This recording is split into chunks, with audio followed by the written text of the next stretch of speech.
إن في الجنة بابا يقال له الريان يدخل منه الصائمون يوم القيامة لا يدخل منه أحد غيرهم.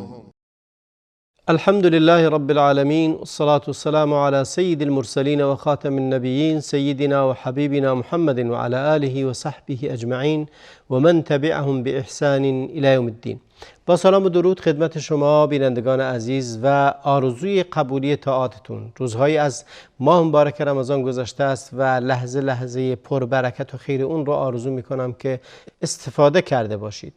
روزه از جمله بزرگترین و عزیزترین و بالاترین عباداتی است که در اسلام هست. عبادت بسیار رفیع و مقام و بالایی دارد این روزه‌ای که ما در ماه مبارک رمضان میگیریم.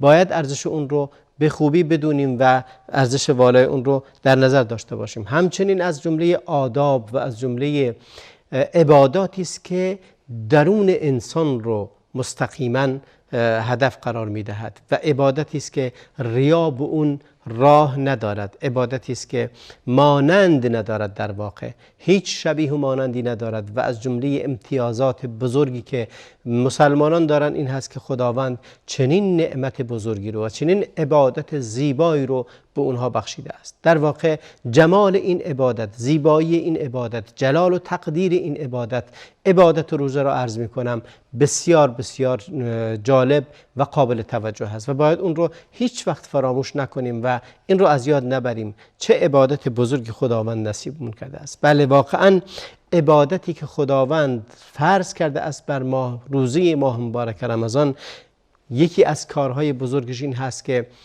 کفاره گناهانمان می شود، در حسنات ما افزونی می آورد، درجات انسان رو بالا می برد، باعث می شود شهوت ها رو کنترل کرد و شهوت ها رو سرکوب می کند و همچنین صدقات و حسنات ما رو افزایش می دهد و ما رو از کجی ها و کجروی ها جلوی ما رو می گیرد و ما رو به راه درست برمیگرداند و اینها همه در روزه هست. گذشته از همه اینها فوز یافتن و دستیابی به بهشتی است که خداوند نصیب روزه‌دارها می کند و همچنین از همه اینها مهمتر رضایت و رضوان پروردگار عالمیان هست و رضا رب الرحمن، رضایت خداوند بخشنده هست.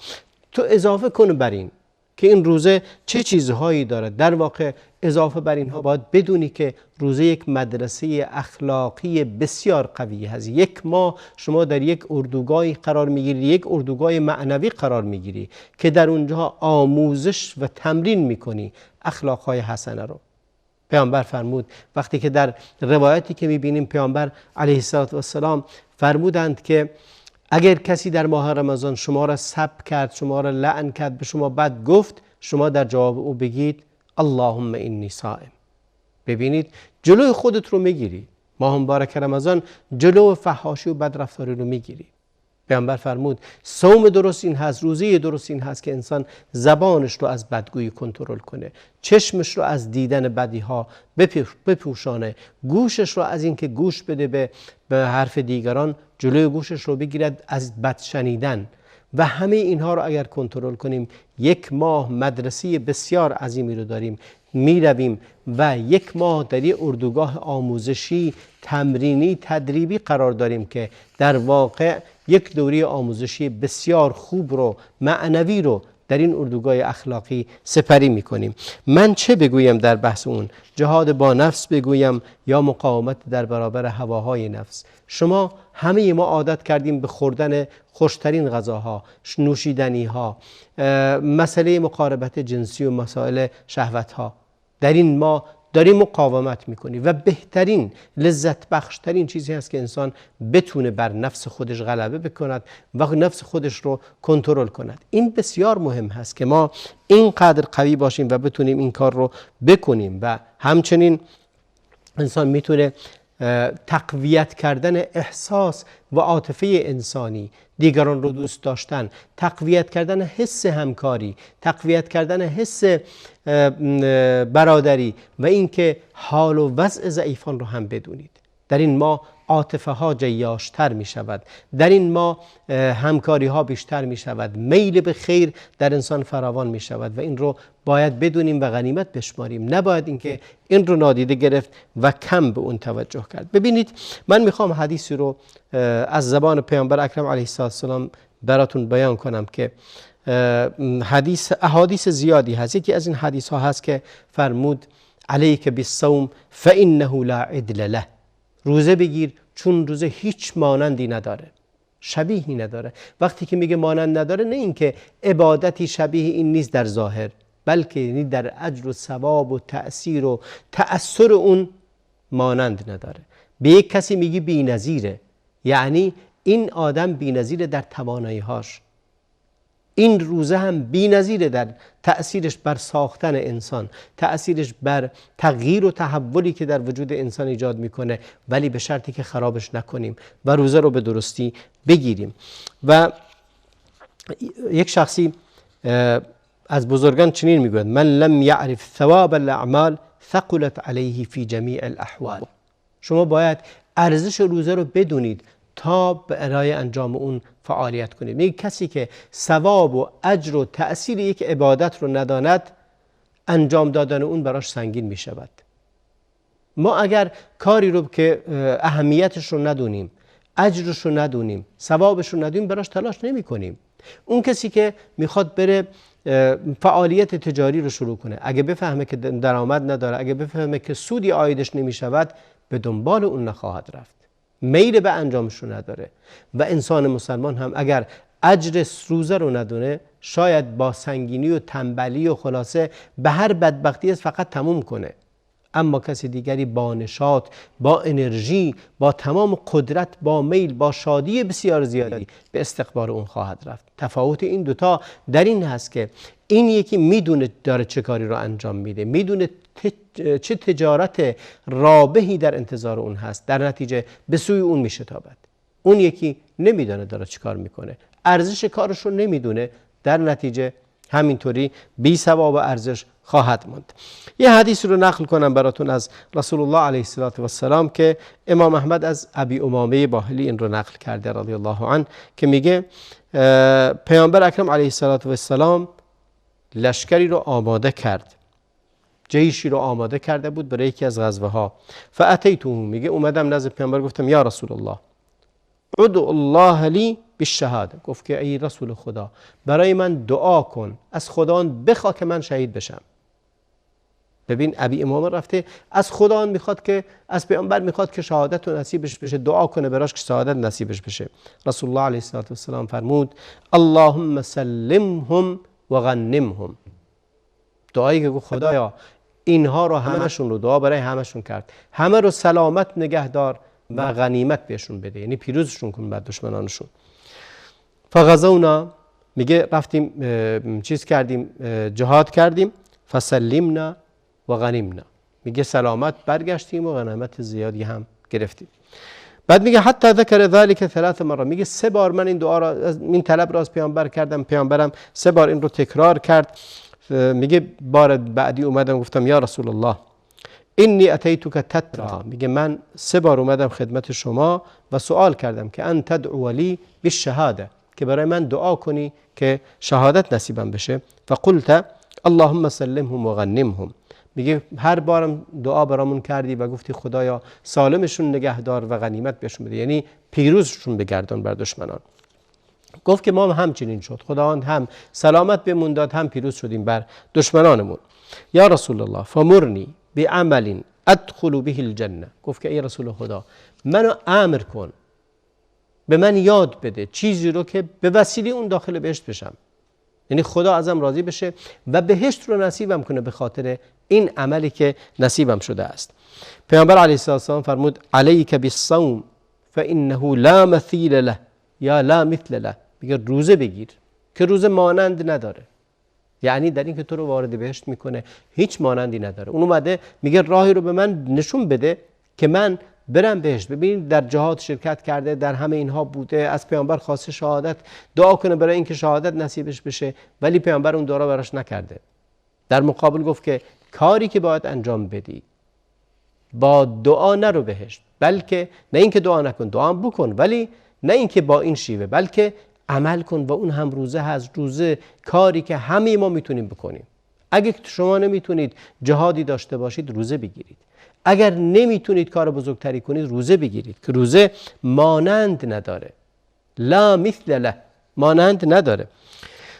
بعد میگه فکان ابو امامه لا یرا فی بیته دخان نهارا، میگه بعد از این ابو امامه دیگه تو خونش هیچ وقتی آتش روشن نمیشد، یعنی غذای پخته نمیشد، همه وقت روزه بود، مگه اینکه مهمانی براش برسه. اگه مهمان می اومد اون وقت دیگه آتش روشن میشد و غذا درست پخته میشد و درست میشد.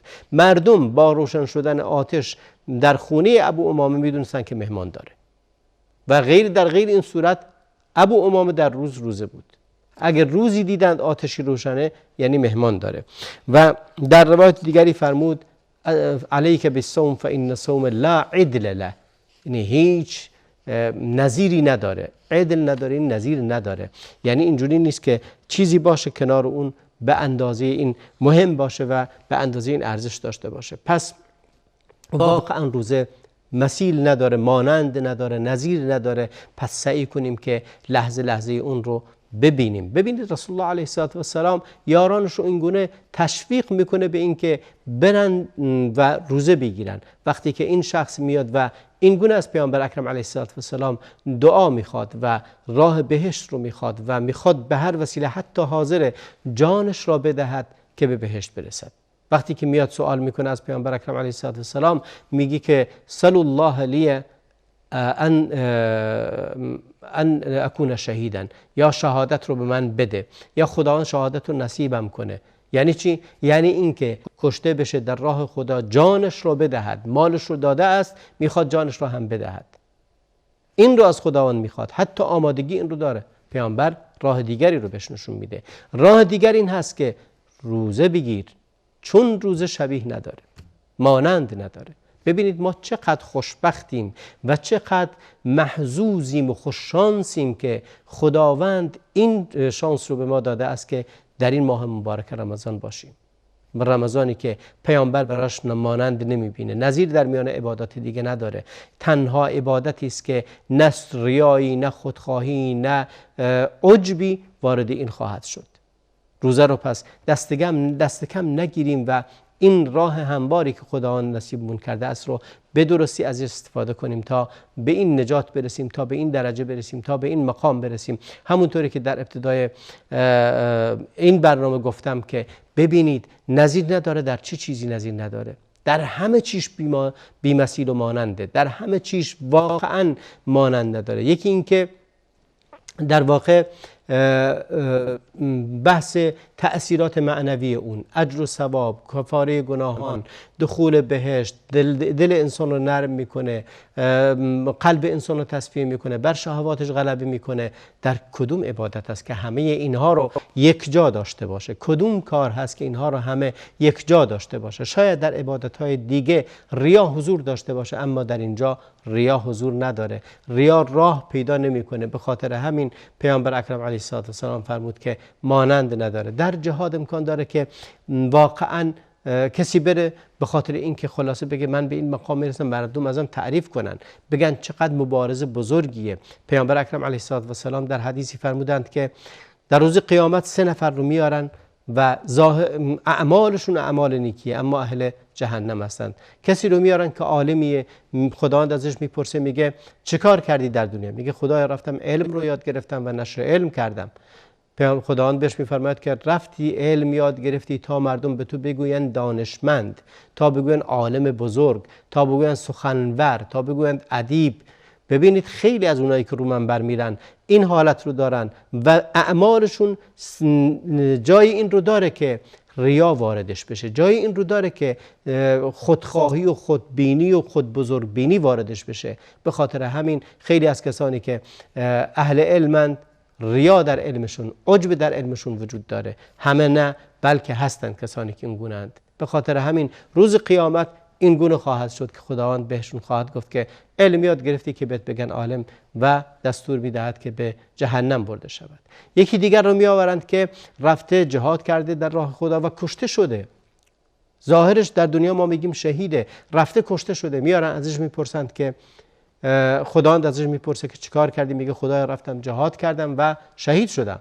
میگه تو رفتی که بهت بگن قهرمان، تو رفتی که بهت بگن چقدر شجاع بود و مردم بهت گفتند، اجر تو رو از مردم گرفتی و دستور میدهد اون رو به جهنم ببرند. و سومی رو میآورد که صدقات زیادی کرده است، صدقات زیادی کرده، اما نه به خاطر اینکه رضایت خداوند رو جلب کنه، بلکه به خاطر اینکه بهش بگن انسان کریمیه، حاتم طاییه، خیلی بخشنده است، خیلی میبخشه، دست کسی رو رد نمیکنه. و این گونه است که هر وقتی به کسی صدقه میدهد در دلش تعریف و تمجید دیگران هست، نه رضایت خداوند و خوشنودی خداوند. به خاطر همین خداوندم بهش میگه روز قیامت تو انفاق کردی که به تو بگن کریم، بخشیدی که به بگن مرد بخشنده، این کارا رو برای سمعه و نام و نشان و مقام خودت کردی، نه برای رضایت خداوند، و دستور داده میشود میبرندش به جهنم. اما روزدار روزه چیزی است که مانند نداره، جلوی همه ریاها رو میگیره. تو که روزه هستی چگونه کسی میتواند بفهمد که تو روزه هستی؟ چگونه می شود اگر به دروغ بگی روزه هستم دیگه روزه نیستی؟ یعنی روز قیامت نمیتونی بگی من روزه گرفتم، چون روزه نیستی. وقتی که گفت روزه نیستی و جلو مردم بگی روزه هستم، تو اصلا روزه نیستی در اصل، در نتیجه ریایی هم وجود نداره. و اگر به مردم به دروغ گفتی روزه هستی، دروغ گفتی. نه اینکه عبادت کنی. نماز رو یک کسی میخونه، نمازش رو میخونه، مردم میبینن داره نماز میخونه، ولی این نماز امکان داره ریا توش باشه، روز قیامت خداوند بهش بگه برای مردم این کارو کردی. ولی روزه اگه نباشه نمیتونه بگه که من روز قیامت این روزه‌ای که نبودم رو برای مردم گرفتم یا چیزی از این قبیل. به خاطر همین روزه عبادتی است که مانند نداره، باید ارزش اون رو خوب دانست و به درستی به اون عمل کرد. اینه که واقعا روزه مانند ندارد. راه دخول بهشت هم همونطوری که در این حدیث فرمود، گفت که ابو امامه گفت که پیامبر یا رسول الله این راهی رو به من بگو که من داخل بهشت شوم، عملی رو به من بگو، مرنی بعمل ادخل به الجنه، به من یک راهی رو دستور بده انجام بدم که داخل بهشت بشم و خداوند ازم راضی باشه. رسول الله فرمود علیک بالصوم فانه لا مثل له، روزه بگیر که واقعا مانند نداره، شبیه نداره، مانند نداره. منم به شما میگم، به خودم میگم، به همه میگم علیکم بالصوم فانه لا مثل له فانه لا عدل له، نظیر نداره، مانند نداره در همه مسائل. تنها فکر نکنید در مسئله چیز هست، یعنی اجر و ثواب و دخول بهشت است. در همه مسائل عبادتی است بی‌نظیر، عبادتی است بی‌مانند، اون رو از دست ندهید. لحظه لحظهش رو غنیمت بشمارید، اون رو در آغوش بکشید و با تمام وجودتون روزه بگیرید. تا برنامه دیگر همه شما رو به خدای بزرگ میسپارم و صلی الله و بارک علی نبینا محمد و علی آله و صحبه اجمعین.